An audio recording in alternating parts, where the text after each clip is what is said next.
बात करने वाले हैं भारत के अंतिम गांव माना के बारे में, जो भारत का आखिरी गांव है और जहां से होकर जाता है स्वर्ग जाने का रास्ता। जी हाँ, पांडव भी यहीं से होकर स्वर्ग गए थे। चैनल को सब्सक्राइब नहीं किया है तो चैनल को सब्सक्राइब करने के साथ साथ बेल आइकन का बटन भी दबाएं।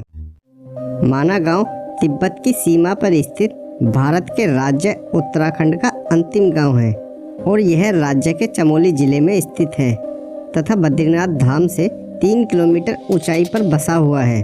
से इस गांव का नाता महाभारत काल से भी जुड़ा हुआ है और कहते हैं कि पांडव इसी गांव के रास्ते होते हुए स्वर्ग को गए थे। और इस गांव का जो पौराणिक नाम है वह है मणिभद्र।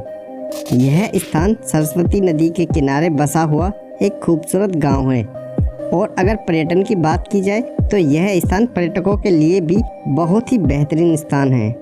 गांव से कुछ ऊपर चढ़ाई पर चढ़ें तो पहले नज़र आती है गणेश गुफा और उसके बाद व्यास गुफा। यहाँ पर सरस्वती नदी पर एक भीम पुल बना हुआ है और यह वह सरस्वती नदी है जो केवल यहीं तक दिखाई देती है। इसके आगे यह अदृश्य रूप में बहती है। कहा जाता है यहाँ पर स्थित व्यास गुफा में ही ऋषि वेदव्यास जी ने वेद पुराण और महाभारत की रचना की थी तथा यहीं पास में एक गणेश गुफा भी है। गणेश गुफा के बारे में भी कहा जाता है कि जब गणेश जी वेद लिख रहे थे तो सरस्वती नदी अपने पूरे वेग से बह रही थी और बहुत शोर कर रही थी। गणेश जी ने सरस्वती जी से कहा कि शोर कम करें, मेरे कार्य में विघ्न पड़ रहा है, लेकिन सरस्वती जी ने उनकी बात को अनसुना कर दिया।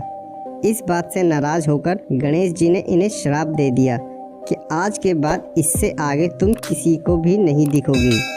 तभी से सरस्वती यहाँ से आगे अदृश्य रूप में बहती हैं। कहते हैं आज भी भीम पुल के पास यह नदी बहुत शोर करती है। भीम पुल के बारे में भी एक कहावत है। जैसे कहा जाता है जब पांडव स्वर्ग जा रहे थे तब उन्होंने सरस्वती नदी से आगे जाने का रास्ता मांगा, लेकिन सरस्वती ने उनकी बात नहीं मानी और मार्ग नहीं दिया। तो भीम ने 2 बड़े पत्थरों को उठाकर उसके बीच में रख दिया और इस तरह से इस पुल का निर्माण हुआ। और कहते हैं कि इस पुल से होकर ही पांडव स्वर्ग के लिए गए थे, इसलिए इस पुल का नाम भीम पुल रखा गया और यह पुल आज भी यहाँ पर मौजूद है। वसुधा वाटरफॉल भीम पुल से 5 किलोमीटर की दूरी पर वसुधा वाटरफॉल है।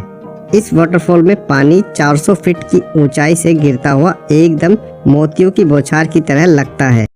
माना गांव के चाय की दुकानों के बोर्ड पर आपको बड़े बड़े अक्षरों में यह लिखा हुआ दिखाई देगा कि यह भारत की अंतिम चाय की दुकान है। भारत की आखिरी चाय की दुकान। यह सब देखकर हर सैलानी और तीर्थयात्री यहाँ एक बार चाय की चुस्की गाँव को पहले भारत का आखिरी गांव कहा जाता था, लेकिन हाल ही में सरकार द्वारा इसे भारत का पहला गांव घोषित कर दिया गया है। धन्यवाद।